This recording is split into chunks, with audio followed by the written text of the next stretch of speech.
بسم اللہ الرحمن الرحیم. ہمارے ساتھ اس وقت مخلص وجدانی صاحب موجود ہیں جو ممتاز اسکالر ہیں. بہت سی کتابیں ان کی یہ لکھنے کا ارادہ رکھتے ہیں اور کچھ لکھ بھی چکے ہیں غالباً. اور ڈاکٹر صابر رفاقی صاحب کے بھائی ہیں. ریڈیو آزاد کشمیر میں گوجری پروگرام کرتے ہیں اور اس وقت یہ پیس ماڈل اسکول میں موجود ہیں. مخلص وجدانی صاحب وہ شخصیت ہیں کہ جو اس اسکول کے جو بانی ہیں لوگ ان میں ان کا شمار ہوتا ہے. اور اس ادارے یہ جو ادارہ آپ کے سامنے اس وقت ہے اس ادارے کے یہ بنیادی لوگوں میں.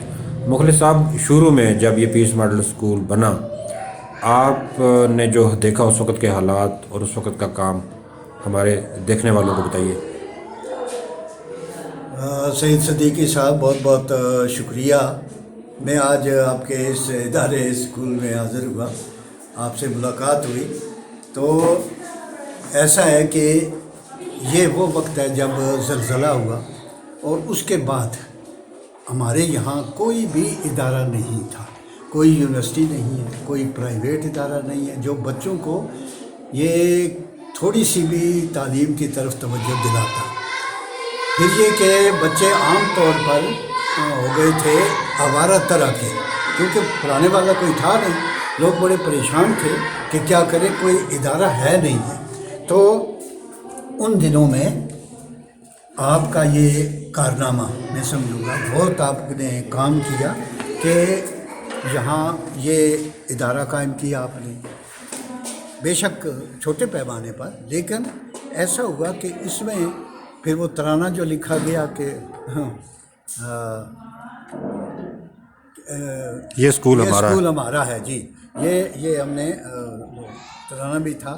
تو اس زمانے میں شاید کم بچے ہوں گے آپ کے ادارے میں, مجھے تو اتنا اندازہ, لیکن آپ نے یہ کام کیا کہ اس وقت کہیں بھی کوئی ادارہ ایسا تھا نہیں پڑھانے والا, پڑھنے والا, بیٹھنے والا. بچے سارے آوارہ ہو گئے تھے. تو یہ کارنامہ ہے آپ کا کہ آپ نے اس وقت میں, اس مشکل وقت میں, جب کہ ہر طرف ایک افراتفری تھی, مشکل تھی, کہ ان مشکلات میں نہ کسی کا گھر ہے, نہ کوئی اسکول ہے, کچھ بھی نہیں ہے. تو آپ نے یہ ہمت جو کی اس مشکل وقت میں, تو واقعی یہ ایک قابل ستائش آپ کا کارنامہ ہے کہ بچوں کو اس وقت سے اور آج اب تو ماشاءاللہ آپ نے اس ادارے کو اور بہت سی اور ادارے آپ نے برانچز اس کی, اس اسکول کی, اسی نام سے آپ نے پیس ماڈل اسکول تو یہ آپ نے قائم کیا. تو اس قسم کے جو کام ہیں آپ کا, یہ میں تو سمجھوں گا تاریخی کارنامہ ہے, کام ہے. مخلص وجدانی صاحب آپ کیا سمجھ رہے ہیں کہ اس طرح کے اداروں کی ہماری سوسائٹی میں کس حد تک ضرورت ہے, کہ جب کہ جا بجا ہر طرف اسکول اب کھل بھی گئے ہیں؟ بے شک اسکول کھل گئے, لیکن دیکھیں نا ان اسکولوں میں جو ہے تربیت کی بات ہے, بچوں کی تربیت ایک ہے. تعلیم تو میرا خیال ہے بچے حاصل کر ہی لیتے ہیں, پڑھ لیتے ہیں, لیکن ہمارے کسی ادارے میں تربیت کا کوئی بھی انتظام نہیں ہے. اگر میں یہ کہوں, شاید اس میں اختلاف بھی ہو سکتا ہے, لیکن تربیت نہیں کرتے کہ بچے کو اسکول میں کیسے آنا ہے, بیٹھنا کیسے ہے, جانا کیسے ہے, اساتذہ سے بات کیسا کرنی ہے, اور پھر اپنے کلاس فیلو جو ہم جمع ان سے کیسے رہنا ہے.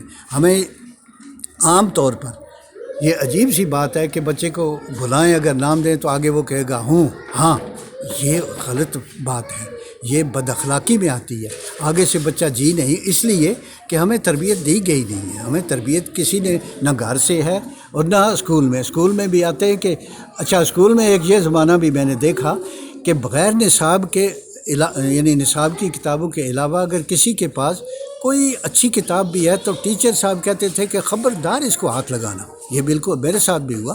تو عام معلومات کی کتابیں, عام جو ہے کتاب کو اچھی کتاب ہے, تو اساتذہ کو یہ چاہیے کہ دیکھیں کیسی کتاب پڑھ رہا ہے. تو اگر اچھی کتاب ہے, اخلاقیات کی ہے, معلومات کی ہے, تو وہ اس کی حوصلہ افزائی ہونی چاہیے کہ بچہ اور بھی معلومات حاصل کرتا ہے. یہ نہیں ہے کہ نصاب میں کہا کہ نصاب کے علاوہ کچھ نہیں. ایک چیز تو تربیت کی بات ہے, بچے کو صاف کیسے رہنا ہے, اس نے اپنا لباس کیسے رکھنا ہے صاف، کتابوں اور بستے کیسے صاف ہونے چاہیے، یہ تربیت کی بات ہے۔ بڑے کے ساتھ کیسے بات کرنا ہے اس کو، یہ تربیت کی بات ہمارے اداروں میں بہت کم ہے، اگر ہے بھی تو بہت ہی کم ہے۔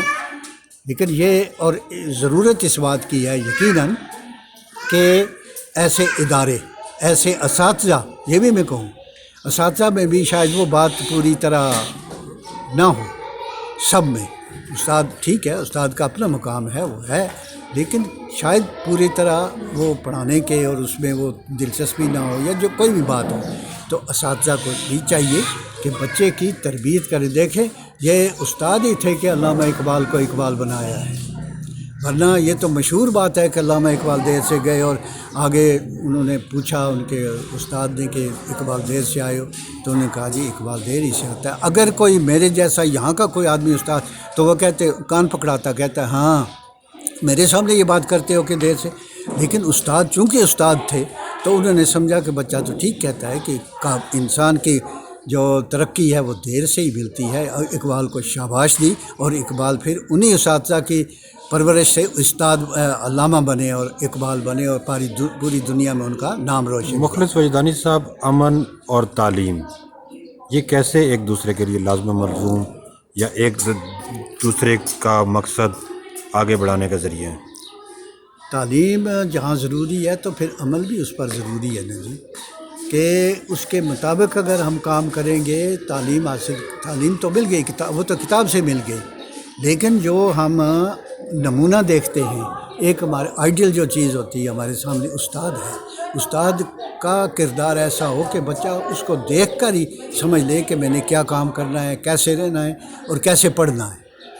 تعلیم ٹھیک ہے کتاب سے ملتی ہے، استاد پڑھاتے یہ بات ٹھیک ہے، لیکن عمل جب استاد کا دیکھیں گے، یہ اعمال ہی ہیں۔ استاد نمونہ ہے کہ بچے جو آج ہم دیکھتے ہیں بڑے واقعی علماء یا بڑے شاعر ادیب، تو یہ استاد کا اس کی عمل سے ہے، اس کے کردار سے ہی وہ بنے ہیں۔ یہ تو ضروری بات ہے کہ تعلیم کے ساتھ عمل بہت ہی ضروری چیز ہے۔